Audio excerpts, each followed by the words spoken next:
அனைவருக்கும் வணக்கம். இந்த வீடியோல SIR ஸ்பெஷல் இன்டென்சிவ் ரிவிஷன் சிறப்பு வாக்காளர் தீவிர திருத்தம் அதை பத்தி தான் பார்க்க இருக்கிறோம். 19ஆம் தேதி இந்த SIR டிராஃப்ட் ரோல தலைமை தேர்தல் அதிகாரி அர்ச்சனா பட்நாயக் வெளியிட்டாங்க. ஸோ இதுல உங்க வாக்குகள் நிஜமா நீக்கப்பட்டிருந்தா நீங்க ஜென்யூன் ஓட்டர்ஸா இருந்தா என்னென்ன பண்ணணும் அப்படின்றத நான் இந்த வீடியோட இறுதியில சொல்றேன். இப்போ தமிழ்நாட்டில் நீக்கப்பட்ட வாக்குகளினுடைய எண்ணிக்கை அப்படின்னு நம்ம பார்க்கும்போது 97,37,000 வாக்குகள் கிட்ட நீக்கியிருக்காங்க. கிட்டத்தட்ட 1 crore நெருங்குது.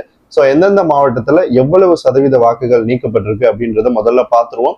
அதுக்கப்புறமா விஐபி தொகுதிகள் அப்படின்னு ஒரு செட் இருக்கு. அதுல தமிழ்நாட்டினுடைய முதலமைச்சர் தொகுதியில கூட வாக்குகள் அதிக அளவுல நீக்கப்பட்டிருக்கு.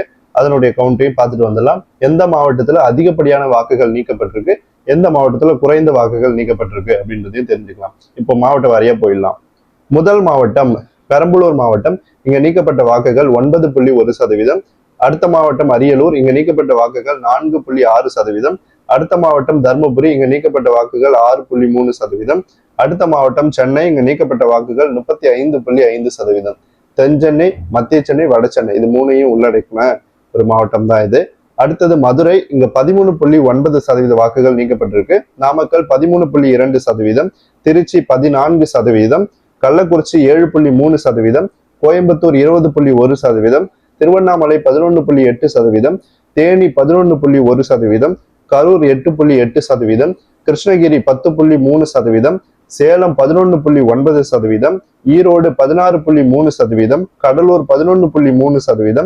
கன்னியாகுமரி 9.6%. திருவள்ளூர் 17.3%. திருப்பூர் 23.1%. திருநெல்வேலி 15.1%. தென்காசி 10.8%. புதுக்கோட்டை 10.1%. திருவாரூர் 12%. மயிலாடுதுறை 9.6%. நாகப்பட்டினம் 10%. விழுப்புரம் 10.5%. வேலூர் 16.5%. சிவகங்கை 12.2%. திண்டுக்கல் 16.8%. ராணிப்பேட்டை 13.7%. திருப்பத்தூர் 11.6%. காஞ்சிபுரம் 19.6%. செங்கல்பட்டு 25.2%. விருதுநகர் 11.6%. தஞ்சாவூர் 9.8%. நீலகிரி 9.5%. ராமநாதபுரம் 9.7%. தூத்துக்குடி 10.9%. இப்ப நம்ம ஓவராலா சதவீத அடிப்படையில ஒவ்வொரு மாவட்டத்திலையும் எவ்வளவு சதவீத வாக்குகள் நீக்கப்பட்டிருக்கு அப்படின்றத பார்த்துட்டோம். இப்போ இந்த பட்டியல்ல இருந்து அதிகபட்ச வாக்குகள் நீக்கப்பட்ட 2 மாவட்டங்கள் அப்படின்னு நம்ம பார்க்கும்போது சென்னை. இங்க 35.5% வாக்குகள் நீக்கப்பட்டிருக்கு. ஐ திங்க் இந்தியாவிலே அதிகபட்ச வாக்காளர்கள் நீக்கப்பட்ட ஒரு மாவட்டம் சென்னைன்னு கூட சொல்லலாம். இங்க நீக்கப்பட்ட வாக்குகளினுடைய எண்ணிக்கை 14,25,018 வாக்குகள் நீக்கப்பட்டிருக்கு. அடுத்த மாவட்டம் செங்கல்பட்டு 25.2% வாக்குகள் நீக்கப்பட்டிருக்கு. லோவர் டெலிஷன் அதாவது குறைந்தபட்ச வாக்குகள் நீக்கப்பட்ட மாவட்டங்கள் அப்படின்னு நம்ம பார்க்கும்போது அரியலூர், தர்மபுரி. அரியலூர்ல 4.6% வாக்குகள் நீக்கப்பட்டிருக்கு. தர்மபுரியில 6.3% வாக்குகள் நீக்கப்பட்டிருக்கு. ஸோ இதுதான் இந்த ஓவரால் டெலிஷனோட டேட்டா அண்ட் ஸ்டாட்டிஸ்டிக்ஸ். ஸோ இதை நம்ம பார்த்துட்டோம். இப்ப விஐபி தொகுதிகள்ல எந்த அளவுக்கு வாக்குகள் நீக்கப்பட்டிருக்கு அப்படின்றத பார்ப்போம்.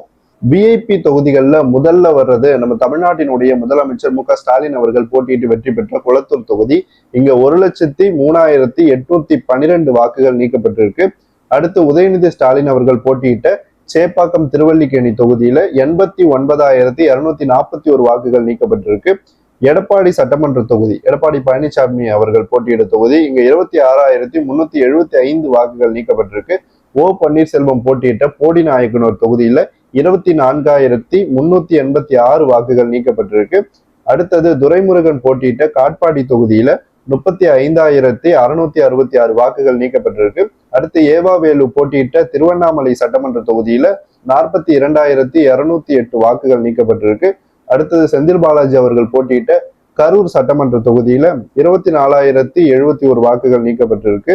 நயினார் நாகேந்திரன் அவர்கள் போட்டியிட்ட திருநெல்வேலி சட்டமன்ற தொகுதியில 42,119 வாக்குகள் நீக்கப்பட்டிருக்கு. அடுத்தது வானதி ஸ்ரீனிவாசன் போட்டியிட்ட கோவை தெற்கு சட்டமன்ற தொகுதியில 66,240 வாக்குகள் நீக்கப்பட்டிருக்கு. செல்வ பெருந்தகை போட்டியிட்ட ஸ்ரீபெரும்புதூர் சட்டமன்ற தொகுதியில கிட்டத்தட்ட 54,718 வாக்குகள் நீக்கப்பட்டிருக்கு. அடுத்தது செங்கோட்டையன் அவர்கள் போட்டியிட்ட கோபிச்செட்டிப்பாளையம் சட்டமன்ற தொகுதியில 26,563 வாக்குகள் நீக்கப்பட்டிருக்கு. அடுத்தது ஜி.கே. மணி போட்டியிட்ட பெண்ணகரம் சட்டமன்ற தொகுதியில 14,298 வாக்குகள் நீக்கப்பட்டிருக்கு. கே.என். நேரு போட்டியிட்ட திருச்சி மேற்கு சட்டமன்ற தொகுதியில 20,542 வாக்குகள் நீக்கப்பட்டிருக்கு. பழனிவேல் தியாகராஜன் போட்டியிட்ட மதுரை மத்திய சட்டமன்ற தொகுதியில 36,272 வாக்குகள் நீக்கப்பட்டிருக்கு. தங்கம் தென்னரசு போட்டியிட்ட திருச்சுழி சட்டமன்ற தொகுதியில 20,542 வாக்குகள் நீக்கப்பட்டிருக்கு. கடைசியா எஸ்.பி. வேலுமணி போட்டியிட்ட தொண்டாமுத்தூர் சட்டமன்ற தொகுதியில 76,391 வாக்குகள் நீக்கப்பட்டிருக்கு. ஸோ இந்த நீக்கப்பட்ட வாக்குகள் அப்படின்ற இந்த லிஸ்ட்டை பார்த்துட்டோம். இந்த சட்டமன்ற தொகுதிகளில் டிவிக்கே முன்னிலை வகிக்கின்ற தொகுதிகள் அப்படின்னு சொல்லிட்டு ப்ரீபோல் சர்வேலாம் நான் அப்டேட் பண்ணியிருந்தேன் இல்லையா? அதுல முதல் தொகுதி கொளத்தூர், இங்கேயும் டிவிக்கே தான் லீட் பண்ணுது. சேப்பாக்கம் திருவல்லிக்கேணி, இங்கேயும் டிவிக்கே தான் லீட் பண்ணுது. அடுத்தது போடி நாயக்கனூர் டிவிக்கே லீடிங், காட்பாடி டிவிக்கே லீடிங், திருவண்ணாமலையிலையும் முன்னிலை வகிக்குது, கரூர் முன்னிலை, கோவை தெற்குலையும் முன்னிலை, கோபிச்செட்டிப்பாளையத்திலையும் முன்னிலை, மதுரை மத்தி முன்னிலை, தொண்டாமுத்தூர் முன்னிலை. மொத்தம் இந்த 16 விஐபி தொகுதிகளில் 9 தொகுதிகளில் தாவேகா முன்னிலை பெற்றிருக்கு. 50% மேல சீட் கன்வர்ஷன் ஆனது இந்த தொகுதிகளை பார்க்கும்போது நம்மளுக்கு தெரியுது. இது சும்மா ஒரு அப்டேட்டுக்காக சொல்றேன். தமிழ்நாட்டினுடைய முதலமைச்சர் போட்டியிட்ட தொகுதியிலேயே 1 லட்சம் வாக்குகள் நீக்கப்பட்டிருக்கு.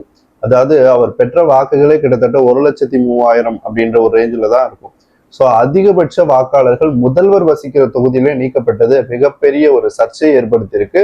ஸோ போலி வாக்காளர்கள் ஒரு வேட்பாளரை வெற்றி பெற வைப்பதுல முக்கிய பங்கு வகிக்கிறாங்க அப்படின்றத இதுல இருந்து நம்ம தெரிஞ்சுக்க முடியுது. ஸோ எந்த அளவுக்கு இந்த போலி வாக்காளர்கள் இதுக்கு முன்னாடி வாக்களிச்சு எந்தெந்த கட்சிக்கு சார்பா இருந்தாங்க அப்படின்றது தெரியல. அதுக்கான இன்வெஸ்டிகேஷன்ஸ் நடக்கும்போது தான் தெரியும். ஸோ அசாஃப்னோ இந்த டெலிஷன் ஒரு நல்ல விஷயம் தான். நிறைய போலி வாக்காளர்கள் இது மூலமா நீக்கப்பட்டதுனால இனிமே ஜனநாயக முறைப்படி இந்த தேர்தல் நடக்கும் அப்படின்னு நம்ம எதிர்பார்க்கலாம். அண்ட் இது பத்தின ஒரு சர்ச்சையும் இருக்கு. இது சென்ட்ரல் கவர்மெண்ட் வாண்டடா எதிர்கட்சிகள் ஆளும் மாநிலத்துல அவங்களுக்கு ஃபேவரான ஓட்ஸை ரீடைன் பண்ணிட்டு டெலீட் பண்ணிடுறாங்க அப்படின்ட்டு. பட் அதுக்கான ப்ரூஃப் நம்ம கிட்ட சரியா கிடையாது. அதனால அதை பத்தி எந்த கமெண்ட்டும் நான் சொல்ல விரும்பல. பட் எஸ்ஏஆர் ப்ராசஸ் அப்படின்றது நல்ல விஷயம் தான். அது முறையா அவங்க பண்ணியிருந்தாங்க அப்படின்னா. ஸோ தேர்தல் ஆணையம் நேர்மையா இந்த விஷயத்த பண்ணியிருக்கோம் அப்படின்னு நான் நம்புறேன். முதல்வர் தொகுதியில இப்படிப்பட்ட ஃப்ராடுலண்ட் ஓட்டர்ஸ் இருந்தது மிகப்பெரிய ஒரு ஆச்சரியம் தான் எனக்கு கூட. ஸோ இப்போ நம்ம இந்த வாக்காளர்கள்லாம் நீக்கப்பட்டுட்டாங்க. ஸோ இவங்களுடைய கவுண்ட் ஓவரால் தமிழ்நாடு என்ன அப்படின்னு நம்ம பார்க்கும்போது 97,37,832, கிட்டத்தட்ட 1 கோடி வாக்காளர்கள் நீக்கப்பட்டிருக்காங்க. இந்திய அளவுல நீக்கப்பட்ட வாக்காளர்கள்லயே தமிழ்நாடு தான் முன்னிலை பெறுது. தமிழ்நாட்டில் மட்டும் இந்த கிட்டத்தட்ட 1 கோடி வாக்காளர்கள் நீக்கப்பட்டிருக்காங்க. அதற்கு அடுத்தபடியா குஜராத் இருக்கு. அதற்கு அடுத்த இடத்துல வெஸ்ட் பெங்கால், மேற்கு வங்காளம் இருக்கு. ஸோ தமிழ்நாட்டுல மாவட்ட வாரியா நீக்கப்பட்ட வாக்காளர்கள் அந்த பர்சன்டேஜ்லாம் நீங்க ஆட் பண்ணி ஆவரேஜ் பண்ணி பார்த்தாலே எவ்வளவு வருதுன்னு தெரிஞ்சிடும் மற்ற ஸ்டேட்டோட கம்பேர் பண்ணும்போது. இப்போ 19ஆம் தேதி அன்னைக்கு டிராஃப்ட் ரிலீஸ் ஆச்சு. அதுல வாக்காளர்கள்லாம் இருப்பாங்க. ஒருவேளை நீங்க கரெக்டா அந்த ப்ராசஸ்ல பங்கெடுத்து அந்த ஃபார்ம்லாம் ஃபில் பண்ணி கரெக்டா கொடுத்துருந்தீங்க அப்படின்னா உங்களோட பேர் அந்த பட்டியலில் இடம்பெறும். அப்படி இல்லைன்னா நீங்க என்ன பண்ணணும் அப்படின்றதையும் இதுல சொல்லியிருக்காங்க. இந்த எஸ்ஏஆர் ப்ராசஸை ஏன் சென்ட்ரல் கவர்மெண்ட்டும் இசிஐ எலெக்ஷன் கமிஷன் ஆஃப் இந்தியாவும் பண்ணுது அப்படின்னு நம்ம பார்க்கும்போது போலி வாக்காளர்களையும் இறந்து போனவர்களையும் டபுள் என்ட்ரி முறைப்படி வாக்களிக்கிறவங்களையும் நீக்குவதற்காக தான் இதை பண்றாங்க. இது 10 ஆண்டுகளுக்கு ஒரு முறை நடக்கும் அப்படின்றது தான் ஒரு மரபா இருந்தது. எப்பயுமே 10 வருஷத்துக்கு ஒரு டைம் இதை பண்ணுவாங்க. பட் இப்போ பல ஆண்டுகளுக்கு பிறகு நடத்துறாங்க. ஸோ இதுக்கு பல எதிர்ப்பு இருக்கு, ஆதரவு இருக்கு, மிக்சடா தான் இது போயிட்டு இருக்கு. ஆனாலும் இசிஐ பல மாநிலங்கள்ல இதை பண்ணி முடிச்சுட்டாங்க. பீகார்ல முடிச்சுட்டாங்க, குஜராத்லயும் முடிச்சுட்டாங்க, ராஜஸ்தான்லயும் பண்ணியாச்சு, இப்போ தமிழ்நாட்டிலையும் பண்ணி டிராஃப்டும் ரிலீஸ் ஆயிடுச்சு. ஆனா இது இறுதி பட்டியல் கிடையாது. இது தற்காலிகமா வெளியான பட்டியல் தான். ஸோ இதுல உங்களோட வாக்குகள் நீக்கப்பட்டிருந்துச்சு அப்படின்னா டிசம்பர் 19 இருந்து ஜான்வரி 18 வரைக்கும் நீங்க உரிய ஆவணங்களை பயன்படுத்தி அப்ளை பண்ணி உங்க ஓட்டை ரீடைன் பண்ணிக்க முடியும். ஃபைனல் எலக்ட்ரல் ரோல் இந்த டிராஃப்ட் ரிலீஸ் ஆச்சுலே இந்த மாதிரி ஃபைனலான ஒரு லிஸ்ட் வரும். ஸோ அதுலயும் உங்க பேர் இடம்பெறலை அப்படின்னா அது ரொம்ப கஷ்டம், அது பெரிய ப்ராசஸா போயிடும். பட் இந்த டிராஃப்ட் வந்தப்பவே நீங்க அப்ளை பண்ணிட்டீங்க அப்படின்னா உங்க ஓட்ஸ் ரீடைன் ஆகிடும். அப்படி இல்லைன்னா பிப்ரவரி 17 அப்போ வெளியாகிற இறுதி வாக்காளர் பட்டியல் தான் இறுதியானது. அதன் பிறகு உங்களால பெரிய அளவுல எந்த மாற்றத்தையும் இந்த பட்டியலில் கொண்டு வர முடியாது. அப்ளை பண்ணி உங்க ஓட்டை ரீடைன் பண்ணவும் முடியாது. ஸோ அதுக்குள்ள நீங்க பண்ணணும். இதுக்கு என்ன பண்ணணும் அப்படின்னு நம்ம பார்க்கும்போது முதல்ல வெப்சைட்ல போய் செக் பண்ணணும் உங்க பேரு அண்ட் உங்க நம்பர்ஸ் அண்ட் உங்க பூத் வைஸ் டேட்டாலாம் இருக்கா அப்படின்னு. வெப்சைட் chiefelectoralofficer.com அப்படின்ற ஒரு வெப்சைட் இருக்கு. அப்படி இல்லைன்னா ECI net அப்படின்ற ஒரு ஆப் இருக்கு. அதை டவுன்லோட் பண்ணி நீங்க பார்க்கலாம். அப்படி இல்லையா ஆஃப்லைன்ல உங்க பூத்துல இருக்கிற பிஎல்ஓ அணுகி அதுக்கான டேட்டாஸை பெறலாம். அப்படியும் இல்லைன்னா 1950 அப்படின்ற நம்பருக்கு கால் பண்ணலாம். இவங்க வந்து ஓட்ஸ் ரிலேட்டடான ஓட்டிங் பூத் அந்த மாதிரியான குவாரிஸ்லாம் இருந்துச்சு அப்படின்னா நீங்க அவங்கள அணுகலாம். ஓட்டர் ஐடி அந்த மாதிரியான விஷயங்களுக்கு கூட அவங்க பதில் சொல்றாங்க. என்னென்ன டாக்குமெண்ட்ஸ் வேணும், எப்போ கிடைக்கும், எந்த மாதிரியான ப்ராசஸ் அங்கே நடக்குது அப்படின்னு. ஸோ அது எல்லாத்தையுமே வந்து தலைமை தேர்தல் அதிகாரி அர்ச்சனா பட்நாயக் வந்து தெரிவிச்சிருந்தாங்க சில நாட்களுக்கு முன்பாக. ஸோ தமிழ்நாட்டில் இப்போதைக்கு நீக்கப்பட்ட வாக்காளர்கள் போக இருக்கின்ற வாக்காளர்கள் அப்படின்னு நம்ம பார்க்கும்போது 5,43,00,000 வாக்காளர்கள். இந்த 5,43,00,000 வாக்காளர்கள்ல 2,77,00,000 வாக்காளர்கள் பெண்கள், 2,66,00,000 வாக்காளர்கள் ஆண்கள். ஸோ இவங்கள பெண்கள் வாக்குகள் தான் தாவேகாவுக்கு பெருமளவுக்கு இருக்கு. கிட்டத்தட்ட 1 கோடிக்கு மேல தாவேகாவுக்கு பெண்கள் வாக்குகள் போல ஆயிடும். ஒருவேளை அது 2 கோடி கிட்ட வரைக்கும் கூட போய் நிக்கலாம்.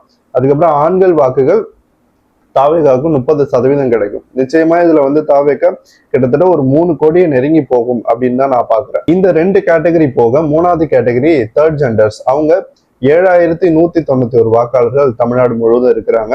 பெரிய நம்பர்ஸ் இல்லைன்னாலும் ஒரு குறிப்பிட்ட தொகுதிகளில் அவங்களோட வாக்குகளும் முக்கியமானதாக தான் பார்க்கப்படுது. ஸோ இந்த எஸ்ஐஆர் ப்ராசஸுக்கு எதிர்ப்பு தெரிவித்து தமிழ்நாடு அரசு வந்து ஃபைல் பண்ணியிருக்கு சுப்ரீம் கோர்ட்ல கேஸ். அதே மாதிரி கட்சிகளா பார்க்கும்போது திமுக, தாவேகா, வெஸ்ட் பெங்கால்ல மம்தா பானர்ஜியினுடைய திரிணாமுல் காங்கிரஸ், கேரளாவில் சிபிஎம், இந்திய தேசிய காங்கிரஸ் அப்படின்னு பல கட்சிகள் எதிர்ப்பு தெரிவித்து இதுக்கான கேஸ் எல்லாம் ஃபைல் பண்ணியிருக்காங்க. ஸோ உங்களோட வாக்குகள் உண்மையா ஜென்யூனா நீங்க இருந்து நீக்கப்பட்டிருந்துச்சு அப்படின்னா நீங்க பிஎல்ஓவை கண்டிப்பா அணுகணும். அவங்கள அணுகுனீங்க அப்படின்னா கண்டிப்பா அவங்க அதுக்கான ப்ராசஸ் எல்லாம் எப்படி எளிமையா பண்ணணும் அப்படின்னு சொல்லிடுவாங்க. பட் ஆப் மூலமாவோ வெப்சைட் மூலமாவோ பண்ணும்போது கொஞ்சம் டைம் எடுக்கும், அவ்வளவுதான். பட் அதையும் நீங்க பண்ணி முடிச்சிடலாம். ஸோ இந்த வாக்காளர்கள் நீக்கப்பட்ட இந்த விஷயத்தை நம்ம பார்க்கும்போது இது வந்து எந்த அளவுக்கு ஜென்யூனா நடந்துச்சு அப்படின்னு நம்மளுக்கு தெரியாது. ஒருவேளை பிஎல்ஓஸும் இந்திய தேர்தல் ஆணையமும் சரியா நேர்மையா வாக்காளர்களை நீக்கி இருந்தாங்க அப்படின்னா இது வரவேற்கக்கூடிய ஒரு விஷயம்தான். ஒருவேளை அப்படி இல்லை அப்படின்னா நிச்சயமா வந்து இதுக்குள்ள நிறைய இன்வெஸ்டிகேஷன்ஸ் பண்ண வேண்டிய நிலைமை வரும் பிற்காலத்துல. இது மாதிரி ஏதாவது ஒரு ஃப்ராடுலண்ட் ஆக்டிவிட்டிஸ் நடந்திருந்தது அப்படின்னா. ஸோ எந்த அளவுக்கு போலியான வாக்காளர்களை வைத்து அரசியல்வாதிகள் வெற்றி பெற்றிருக்காங்க அப்படின்றது நம்மளுக்கு தெளிவா தெரியுது. ஸோ 1,00,000 வாக்காளர்கள் கிட்ட முதலமைச்சருடைய தொகுதியிலே நீக்கப்பட்டிருப்பது பெரிய ஆச்சரியம் தான் என்னை பொறுத்த வரைக்கும். தமிழ்நாட்டிலே சென்னை தான் அதிகபட்ச வாக்காளர்கள் நீக்கப்பட்ட ஒரு மாவட்டமா இருக்குது. ஸோ சென்னையில எப்பயுமே போலிங் கம்மியா தான் இருக்கும், 60% தான் இருக்கும். ஸோ இந்த முறை இந்த போலி வாக்காளர்கள் நீக்கப்பட்டதுனால அந்த டர்ன் அவுட் வந்து இன்க்ரீஸ் ஆகும். ஏன்னா டினாமினேட்டர் குறையும் போது ஆட்டோமேட்டிக்கா டர்ன் அவுட் இன்க்ரீஸ் ஆகும். ஸோ இந்த எஸ்ஐஆர் ப்ராசஸ்னால அதிக அளவு பயனடையக்கூடிய கட்சி எதுன்னு நம்ம பார்க்கும்போது தாவேகா தான். ஏன்னா போலி வாக்காளர்களோ இல்லை டபுள் என்ட்ரி மூலமா வாக்களிக்கிற மக்களோ இல்ல இறந்து போன அந்த வாக்காளர்களை பயன்படுத்தி வாக்களிக்கிறவங்களோ தாவேகாவோட ஓட்டர்ஸ் கிடையாது. அவங்க திராவிட கட்சிகளுடைய ஓட்டர்ஸா தான் இருப்பாங்க. ஸோ இதனால இந்த கிளீன் ப்ராசஸ் மூலமா தாவேகாவுக்கு தான் பெனிஃபிட் அதிகமா இருக்கும். நிச்சயமா தாவேகா மிகப்பெரிய கட்சியா வெற்றி பெறும், ஆட்சிக்கு வரும் அப்படின்றது உறுதியான ஒரு விஷயமா தான் நான் பார்க்கிறேன். அண்ட் இந்த எஸ்ஐஆர் ப்ராசஸ் எந்த அளவுக்கு நியாயமாகவும் நேர்மையாகவும் நடந்திருக்கு அப்படின்றத நம்ம க்ளோஸ் எலெக்ஷன்ல தெரிஞ்சுக்கலாம். ஸோ இது போல இன்னொரு வீடியோல உங்களை சந்திக்கிறேன். நன்றி.